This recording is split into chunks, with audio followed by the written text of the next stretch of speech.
शुक्लाम्बरधरं विष्णुं शशिवर्णं चतुर्भुजं प्रसन्नवदनं ध्यायेत् सर्वविघ्नोपशान्तये। व्यासं वसिष्ठनप्तारं शक्तेः पौत्रमकल्मषम्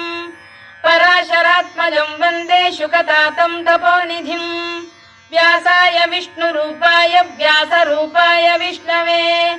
नमो वै ब्रह्मनिधये वासिष्ठाय नमो नमः। अविकाराय शुद्धाय नित्याय परमात्मने सदैकरूपरूपाय विष्णवे सर्वजिष्णवे यस्य स्मरणमात्रेण जन्म संसारबन्धनात् विमुच्यते नमस्तस्मै विष्णवे प्रभविष्णवे। ॐ नमो विष्णवे प्रभविष्णवे। श्रीवैशम्पायन उवाच श्रुत्वा धर्मानशेषेण पावनानि च सर्वशः युधिष्ठिरः शान्तनवं पुनरेवाभ्यभाषत। युधिष्ठिर उवाच किमेकं दैवतं लोके किं वाप्येकं परायणम् स्तुवन्तः कङ्कमर्चन्तः प्राप्नुयुर्मानवा शुभम्।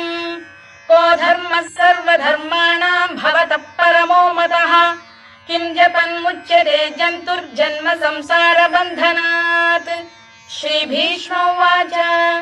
जगत्प्रभुं देवदेवमनन्तं पुरुषोत्तमम् स्तुवन्नाम सहस्रेण पुरुषः सततोत्थितः तमेव चार्चयन् नित्यं भक्त्या पुरुषमव्ययम् ध्यायन् स्तुवन् नमस्यं च यजमानस्तमेव च अनादिनिधनं विष्णुं सर्वलोकमहेश्वरम् लोकाध्यक्षं स्तुवन् नित्यं सर्वदुःखातिगो भवेत्। ब्रह्मण्यं सर्वधर्मज्ञं लोकानां कीर्तिवर्धनम् लोकनाथं महद्भूतं सर्वभूतभवोद्भवम् एष मे सर्वधर्माणां धर्मोऽधिकतमो मतः यद्भक्त्या पुण्डरीकाक्षं स्तवैरच्चेन्नरः सदा परमं यो महत्तेजः परमं यो महत्तपः परमं यो महद्ब्रह्म परमं यः परायणम् पवित्राणां पवित्रं यो मङ्गलानां च मङ्गलम् दैवतं देवतानां च भूतानां यो व्ययः यतः सर्वाणि भूतानि भवन्त्यादियुगागमे यस्मिंश्च प्रलयं यान्ति पुनरेव युगक्षये तस्य लोकप्रधानस्य जगन्नाथस्य भूपते विष्णोर्नाम सहस्रं मे शृणु पापभयापहम् यानि नामानि गौणानि विख्यातानि महात्मनः ऋषिभिः परिगीतानि तानि वक्ष्यामि भूतये। ऋषिर्नाम्नां सहस्रस्य वेदव्यासो महामुनिः छन्दोऽनुष्टुप् तथा देवो भगवान् देवकीसुतः अमृतांशुद्भवो बीजं शक्तिर्देवकीनन्दनः त्रिसामाहृदयं तस्य शान्त्यर्थे विनियुज्यते विष्णुं जिष्णुं महाविष्णुं प्रभविष्णुं महेश्वरम् अनेकरूपदैत्यान्तं नमामि पुरुषोत्तमम्। अस्य श्रीविष्णोर्दिव्यसहस्रनामस्तोत्रमहामन्त्रस्य श्रीवेदव्यासो भगवान् ऋषिः अनुष्टुप्छन्दः श्रीमहाविष्णुः परमात्मा श्रीमन्नारायणो देवता अमृतांशोद्भवो भानुरिति बीजम् देवकीनन्दन श्रेष्ठेति शक्तिः उद्भवः क्षोभणो देव इति परमो मन्त्रः शङ्खबृन्नन्दकी चक्रीति कीलकम् शार्ङ्गधन्वा गदाधर इत्यस्त्रम् रथाङ्गपाणिरक्षोभ्य इति नेत्रम् त्रिसामासामरः सामेति कवचम् आनन्दं परब्रह्मेति योनिः ऋतुः सुदर्शनकार इति दिग्बन्धः श्रीविश्वरूप इति ध्यानम् श्रीमहाविष्णुप्रीत्यर्थे सहस्रनाम जपे विनियोगः। ध्यानम् क्षीरोदन्वत्प्रदेशे शुचिमणिविलसत्सैकते मौक्तिकानाम् मालाक्लुप्तासनस्थस्फटिकमणिनिभैर्मौक्तिकैर्मण्डिताङ्गः शुभ्रैरभ्रैरदभ्रैरुपरि विरचितैर्मुक्तपीयूषवर्षैः आनन्दीनः पुरीयादरिनलिन गदा शङ्खपाणिर्मुकुन्दः भूः पादौ यस्य नाभिर्वियदसुरनिलश्चन्द्रसूर्यौ च नेत्रे कर्णावाशा शिरोद्यौर्मुखमपि दहनो यस्य वास्तेयमब्धिः अन्तस्थं यस्य विश्वं सुरनरखगो भोगि गन्धर्व दैत्यैः चित्रं रम्यते तं त्रिभुवन वपुषं विष्णुमीशं नमामि। ॐ नमो भगवते वासुदेवाय। शान्ताकारं भुजगशयनं पद्मनाभं सुरेशं विश्वाधारं गगनसदृशं मेघवर्णं शुभाङ्गं लक्ष्मीकान्तं कमलनयनं योगिधृध्यानगम्यं वन्दे विष्णुं भवभयहरं सर्वलोकैकनाथम्। मेघश्यामं पीतकौशेयवासं श्रीवत्साङ्कं कौस्तुभोद्भासिताङ्गम् पुण्योपेतं पुण्डरीकायताक्षं विष्णुं वन्दे सर्वलोकैकनाथम्। नमः समस्तभूतानामादिभूताय भूभृते अनेकरूपरूपाय विष्णवे प्रभविष्णवे सशङ्खचक्रं सकिरीटकुण्डलं सपीतवस्त्रं सरसीरुहेक्षणं सहारवक्षस्थलशोभिकौस्तुभं नमामि विष्णुं शिरसा चतुर्भुजम्। छायायां पारिजातस्य हेमसिंहासनोपरि आसीनमम्बुदश्याममायताक्षमलङ्कृतम् चन्द्राननं चतुर्बाहुं श्रीवत्साङ्कितवक्षसम् रुक्मिणी सत्यभामाभ्यां सहितं कृष्णमाश्रये।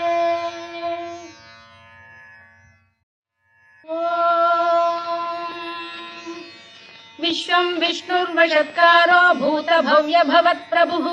भूतभृद्भावो भूतात्मा भूतभावनः भूतात्मा परमात्मा च मुक्तानां परमागतिः अव्ययः पुरुषः साक्षी क्षेत्रज्ञोऽक्षर एव च योगो योगविदां नेता प्रधानपुरुषेश्वरः नारसिंहवपुः श्रीमान् केशवः पुरुषोत्तमः सर्वः शिवस्थाणुर्भूतादिर्निधिरव्ययः सम्भवो भावनो भर्ता प्रभवः प्रभुरीश्वरः स्वयंभूः शम्भुरादित्यः पुष्कराक्षो महास्वनः अनादिनिधनो धाता विधाता धातुरुत्तमः अप्रमेयो ऋषिकेशः पद्मनाभोऽमर प्रभुः विश्वकर्मा मनुस्पष्टा स्थविष्ठस्थविरो ध्रुवः अग्राह्यः शाश्वतः कृष्णो लोहिताक्षप्रदर्दनः प्रभूतस्त्रिककुब्धाम पवित्रं मङ्गलं परम् ईशान प्राणद प्राणो ज्येष्ठः श्रेष्ठ प्रजापतिः हिरण्यगर्भो भूगर्भो माधवो मधुसूदनः ईश्वरो विक्रमी धन्वी मेधावी विक्रमक्रमः अनुत्तमो दुराधर्षः कृतज्ञः कृतिरात्मवान् सुरेशः शरणं शर्म विश्वरेताः प्रजाभवः अधः संवत्सरो व्याल प्रत्ययः सर्वदर्शनः अजः सर्वेश्वरः सिद्धः सिद्धिः सर्वादिरच्युतः वृषाकपिरमेयात्मा सर्वयोगविनिसृतः वसुर्वसुमनः सत्यः समात्मा संमितः समः अमोघः पुण्डरीकाक्षो वृषकर्मा वृषाकृतिः रुद्रो बहुशिरा बभ्रुर्विश्वयोनिश्रुतिश्रवाः अमृतः शाश्वतस्थाणुर्वरारोहो महातपाः सर्वगः सर्वविद्भानुर्विश्वक्सेनो जनार्दनः वेदो वेदविदव्यङ्गो वेदाङ्गो वेदवित्कविः लोकाध्यक्षः सुराध्यक्षो धर्माध्यक्षः कृताकृतः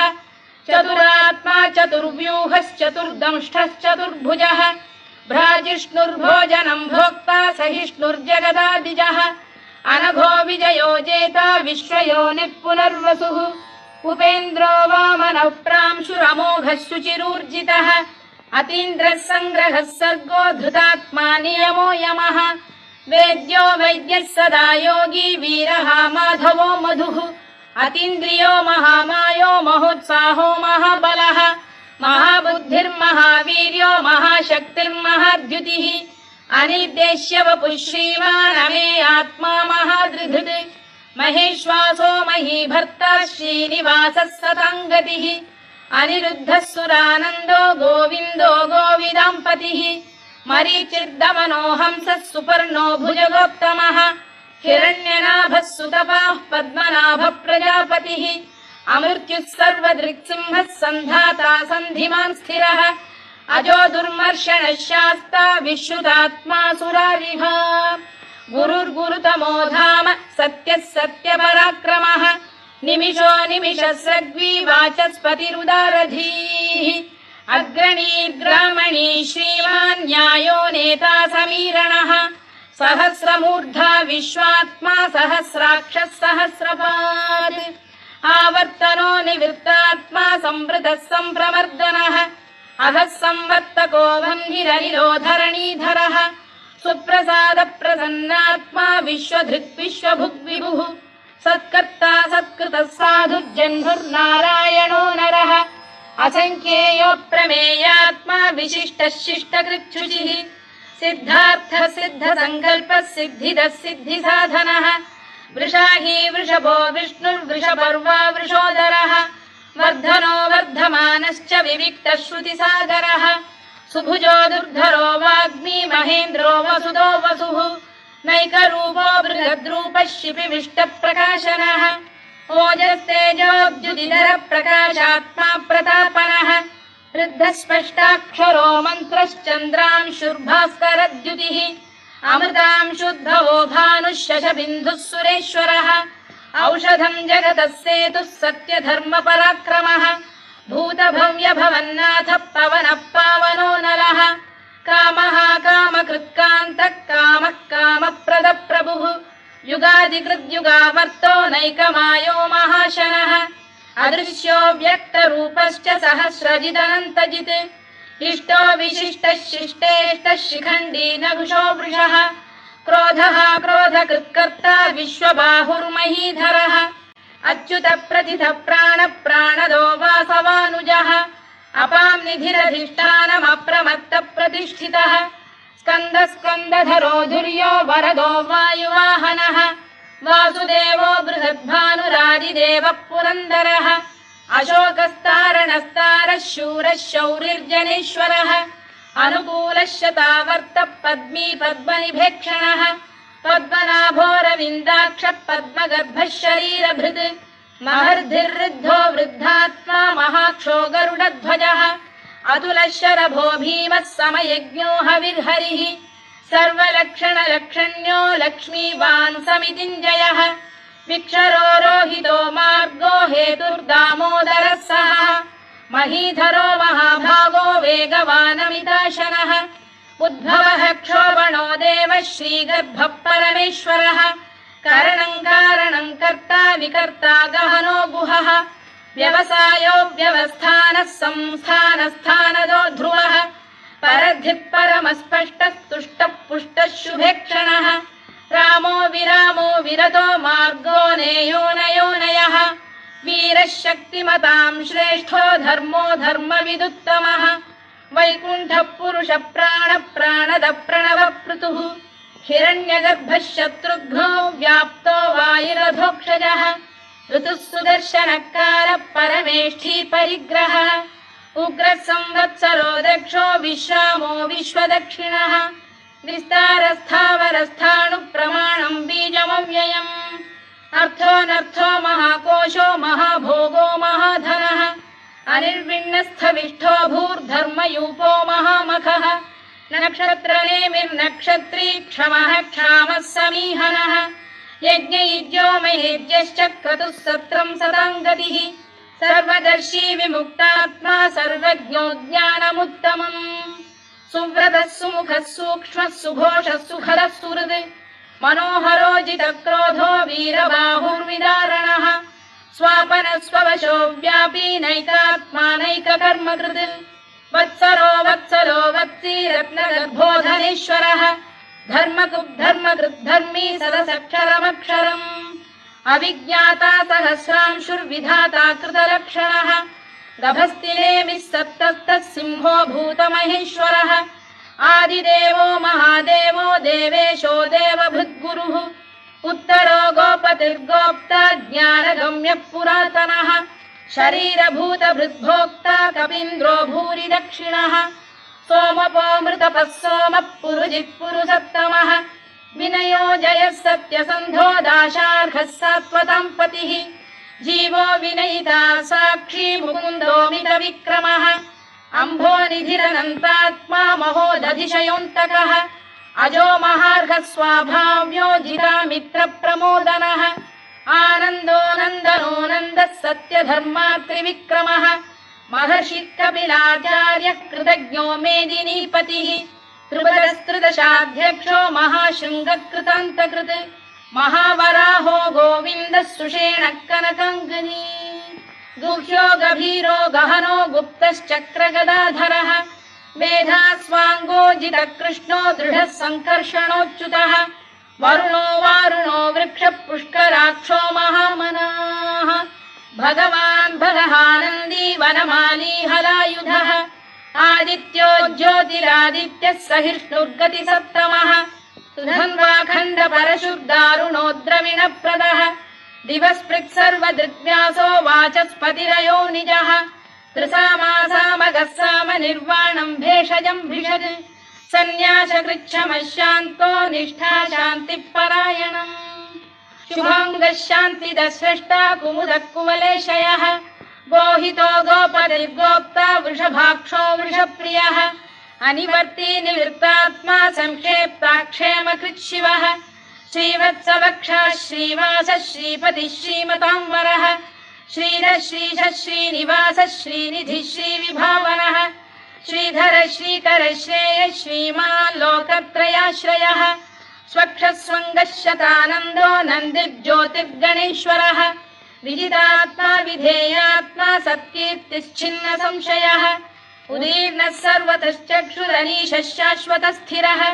भूषयो भूषणो भूतिर्विशोकः शोकनाशनः अर्चिष्मानर्चितः कुम्भो विशुद्धात्मा विशोधनः अनिरुद्धो प्रतिरथ प्रद्युम्नो मितविक्रमः कालनेमिनिः वीरः शौरिः शूरजनेश्वरः त्रिलोकात्मा त्रिलोकेशः केशवः केशिहा हरिः कामदेवः कामपालः कामी कान्तकृतागमः अनिर्देश्य वपुर्विष्णुर्वीरोऽनन्तो धनञ्जयः ब्रह्मण्यो ब्रह्मकृद्ब्रह्मा ब्रह्म ब्रह्मविवर्धनः ब्रह्मविब्राह्मणो ब्रह्मी ब्रह्मज्ञो ब्राह्मणप्रियः महाकमो महाकर्मा महातेजा महोरगः महाक्रतुर्महायज्वा महायज्ञो महाहविः स्तव्यस्तव प्रियस्तोत्रम् स्तुतिस्तोतारणप्रियः पूर्णः पूरयिता पुण्यः पुण्यकीर्तिरनामयः मनोजवस्तीर्थकरो वसुरेता वसुप्रदः वसुप्रदो वासुदेवो वसुर्वसुमनाहविः सद्गतिः सत्कृतिः सत्ता सद्भूतिः सत्परायणः शूरसेनो यदुश्रेष्ठः सन्निवासः सुयामुनः भूतावासो वासुदेवः सर्वासु निलयो नलः दर्पः दर्पदो दृप्तो दुर्धरोऽथा पराजितः विश्वमूर्तिर्महामूर्तिर्दीप्तमूर्तिरमूर्तिमान् अनेकमूर्तिरव्यक्तः शतमूर्तिः शताननः एकोनैकः स वक्र किम् यत्तत्पदमनुत्तमम् लोकबन्धुर्लोकनाथो माधवो भक्तवत्सलः सुवर्णवर्णो हेमाङ्गो वराङ्गश्चन्दनाङ्गदी वीरः विषमः शून्यो घृता क्षीरचरश्चरः अमानी मानदो मान्यो लोकस्वामी त्रिलोकधृत् सुमेधा मेधजो धन्यः सत्यमेधाधराधरः तेजो वृषोद्युतिधरः सर्वशत्रभृताम्बरः प्रग्रहो निग्रहो व्यग्रो नैकशृङ्गो गदाग्रजः चतुर्मूर्तिश्चतुर्बाहुश्चतुर्व्यूहश्चतुर्गतिः चतुरात्मा चतुर्भावश्चतुर्वेदविदेकपात् समावर्तो निवृत्तात्मा दुर्जयो दुरधिक्रमः दुर्लभो दुर्गमो दुर्गो दुरावासो दुरारिः शुभाङ्गो लोकसारङ्गः सुतन्तुस्तन्तु वर्धनः इन्द्रकर्मा महाकर्मा कृतकर्मा कृतागमः उद्भवः सुन्दरः सुन्दो रत्ननाभः सुलोचनः अर्को वाजसनः शृङ्गी जयन्तः सर्वविजयी सुवर्णबिन्दुरक्षोभ्यः सर्ववागीश्वरेश्वरः महाह्रदो महागर्तो महाभूतो महानिधिः कुमुदः कुन्दरः कुन्दः पर्जन्यः पावनो निलः अमृताशोऽमृतवपुः सर्वज्ञः सर्वतोमुखः सुलभः सुव्रतः सिद्धः शत्रुजिच्छत्रुतापनः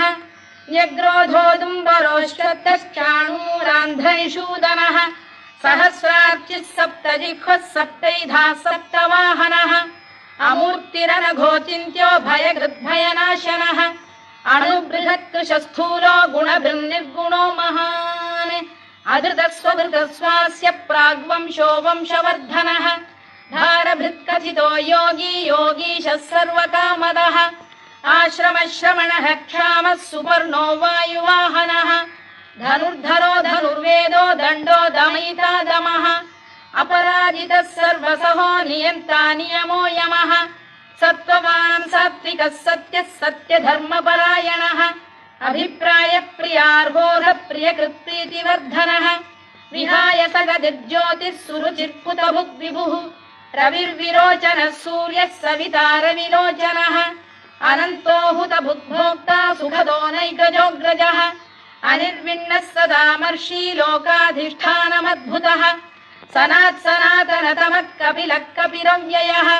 स्वस्तिदः स्वस्तिकृत् स्वस्ति स्वस्तिभुक् स्वस्ति दक्षिणः आरौद्रः कुण्डली चक्री विक्रम्यूर्जितशासनः शब्दातिगः शब्दसः शिशिरः शर्वरीकरः अक्रूरपेशलो दक्षो दक्षिणः क्षमिणां वरः विद्वत्तमो वीतभयः पुण्यश्रवणकीर्तनः उत्तारणो दुष्कृतिः पुण्यो दुःस्वप्ननाशनः वीरः रक्षणः सन्तो जीवनपर्यवस्थितः अनन्तरूपोऽनन्तश्रीर्जितमन्युर्भयापहः चतुरश्रो गभीरात्मा विदिशो व्यादिशो दिशः अनादिर्भूर्भुवो लक्ष्मीः सुवीरो रुचिराङ्गदः जननो जनजन्मादिर्भीमो भीमपराक्रमः आधारनिलयो धाता पुष्पहासप्रजागरः ऊर्ध्वगः सत्त्वथाचार प्राणदः प्रणवप्रणः प्रमाणं प्राणनिलय प्राणभृत्प्राणजीवनः तत्त्वं तत्त्वविदेकात्मा जन्म मृत्युजरातिगः भूर्भुवः स्वस्तरुस्तारः सविता प्रपितामहः यज्ञो यज्ञपतिर्यज्वा यज्ञाङ्गो यज्ञवाहनः यज्ञभृद्यज्ञकृद्यज्ञी यज्ञभुग्यज्ञसाधनः यज्ञान्तकृद्यज्ञगुह्यमन्नमन्नाद एव च आत्मयोनिः स्वयं जातो वैखानः सामगायनः देवकीनन्दनः स्रष्टा क्षितीशः पापनाशनः शङ्खबृन्नन्दकी चक्री शार्ङ्गधन्वा गदाधरः तथाङ्गपाणिरक्षोभ्यः सर्वप्रहरणायुधः सर्वप्रहरणायुधवोन्नम इति वनमाली गरीशाङ्गी शङ्खी चक्री च नन्दकी श्रीमान्नारायणो विष्णुर्वासुदेवोऽभिरक्षतु वनमाली गरीशाङ्गी शङ्खी चक्री च नन्दकी श्रीमान्नारायणो विष्णुर्वासुदेवोऽभिरक्षतु वनमाली गरीशाङ्गी शङ्खी चक्री च नन्दकी श्रीमान्नारायणो विष्णुर्वासुदेवोऽभिरक्षतु इतीदं कीर्तनीयस्य केशवस्य महात्मनः नाम्नां सहस्रं दिव्यानामशेषेण प्रकीर्तितम् य इदं शृणुयात् नित्यं यश्चापि परिकीर्तयेत् नाशुभं प्राप्नुयात् किञ्चित् सोमुत्प्रेह च मानवः वेदान्तको ब्राह्मणः स्यात् क्षत्रियो विजयी भवेत् वैश्यो धनसमृद्धः स्यात् क्षुद्रः सुखमवाप्नुयात् धर्मार्थी प्राप्नुयात् धर्ममर्थार्थी चार्थमाप्नुयात् कामानवाप्नुयात् कामी प्रजार्थी चाप्नुयात् प्रजाम् भक्तिमान् यः सदोत्थाय शुचिस्तद्गतमानसः सहस्रं वासुदेवस्य नाम्नामेतत्र कीर्तयेत् यशः प्राप्नोति विपुलं याति प्राधान्यमेव च अचलां श्रियमाप्नोति श्रेयः प्राप्नोत्यनुत्तमम् न भयं क्वचिदाप्नोति वीर्यं तेजश्च विन्दति भवत्यरोगोद्युतिमान् बलरूपगुणान्वितः रोगार्तो मुच्यते रोगात् बद्धो मुच्येत बन्धनात् भयान्मुच्येत भीतस्तु मुच्येतापन्न आपदः दुर्गाण्यतितरत्याशु पुरुषः पुरुषोत्तमम् सुवन्नाम सहस्रेण नित्यं भक्तिसमन्वितः वासुदेवाश्रयो मर्त्यो वासुदेवपरायणः सर्वपापविशुद्धात्मा याति ब्रह्म सनातनम् न वासुदेव भक्तानामशुभं विद्यते क्वचित् जन्म मृत्युजरा व्याधि भयं नैवोपजायते इमं स्तवमधीयानः श्रद्धा भक्ति समन्वितः युज्येतात्मसुखक्षान्तिः श्रीधृतिस्मृतिकीर्तिभिः न क्रोधो न च मात्सर्यं न लोभो न शुभामतिः भवन्ति कृतपुण्यानां भक्तानां पुरुषोत्तमे द्यौः स चन्द्रार्कनक्षत्राखं दिशो भूर्महो दधिः वासुदेवस्य वीर्येण विधृतानि महात्मनः ससुरासुरगन्धर्वं स यक्षोरगराक्षसम् जगत्वशे वर्ततेदं कृष्णस्य सचराचरम् इन्द्रियाणि मनो बुद्धिः सत्त्वं तेजो बलं धृतिः वासुदेवात्मकान्याहुः क्षेत्रं क्षेत्रज्ञ एव च सर्वागमानामाचार प्रथमं परिकल्पते आचार प्रभवो धर्मो धर्मस्य प्रभुरच्युतः ऋषयः पितरो देवा महाभूतानि धातवः जङ्गमा जङ्गमं चेदं जगन्नारायणोद्भवम् योगो ज्ञानं तथा साङ्ख्यं विद्या शिल्पादिकर्म च वेदाः शास्त्राणि विज्ञानमेतत् सर्वं जनार्दनात् एको विष्णुर्महद्भूतं पृथग्भूतान्यनेकशः त्रीन् लोकान् व्याप्य भूतात्मा भुङ्क्ते विश्वभुवव्ययः इमं स्तवं भगवतो विष्णोर्व्यासेन कीर्तितम् पठेद्य इच्छेत् पुरुषः श्रेयत् प्राप्तुं सुखानि च विश्वेश्वरमजं देवं जगतः प्रभुमव्ययम् भजन्ति ये पुष्कराक्षं न ते यान्ति पराभवम् न ते यान्ति पराभवम् ओन्नम इति अर्जुनोवाच पद्मपत्र विशालाक्ष पद्मनाभ सुरोत्तमा भक्तानामनुरक्तानां त्राता भव जनार्दन श्रीभगवानुवाच यो मां नाम सहस्रेण स्तोतुमिच्छति पाण्डव सोऽहमेकेन श्लोकेन स्तुत एव न संशयोऽन्नम इति व्यास उवाच वासनाद् वासुदेवस्य वासितं भुवनत्रयम् सर्वभूतनिवासोऽसि वासुदेव नमोऽस्तु ते वासुदेव नमोऽस्तु ते ओन्नम इति पार्वत्युवाच केनोपायेन लघुना विष्णोर्नाम सहस्रकम् पठ्यते पण्डितैर्नित्यं श्रोतुमिच्छाम्यहं प्रभो ईश्वर उवाच श्रीराम राम रामेति रमे रामे मनोरमे सहस्रनाम तत्तुल्यं राम नाम वरानने श्रीराम राम रामेति रमे रामे मनोरमे सहस्रनाम तत्तुल्यं राम नाम वरानने श्रीराम राम रामेति रमे रामे मनोरमे सहस्रनाम तत्तुल्यं राम नाम वरानने राम नाम वरानन ओन्नम इति ब्रह्मोवाच नमोऽस्त्वनन्ताय सहस्रमूर्तये सहस्रपादाक्षि शिरोरुबाहवे सहस्रनाम्ने पुरुषाय शाश्वते सहस्रकोटियुगधारिणे नमः सहस्रकोटियुगधारिणे नमः ओन्नम इति सञ्जय उवाच यत्र योगेश्वर कृष्णो यत्र पार्थो धनुर्धरः तत्र श्रीविजयो भूतिर्ध्रुवा नीतिर्मतिर्मम श्रीभगवानुवाच अनन्याश्चिन्तयन्तो मां ये जनाः पर्युपासते तेषां नित्याभियुक्तानां योगक्षेमं वहाम्यहम् परित्राणाय साधूनां विनाशाय च दुष्कृतां धर्म संस्थापनार्थाय सम्भवामि युगे युगे आर्ता विषण्णाः शिथिलाश्च भीता घोरेषु च व्याधिषु वर्तमानाः संकीर्त्य नारायण शब्दमात्रं विमुक्तदुःखाः सुखिनो भवन्तु कायेन वाचा मनसेन्द्रियैर्वा बुद्ध्यात्मना वा प्रकृते स्वभावात्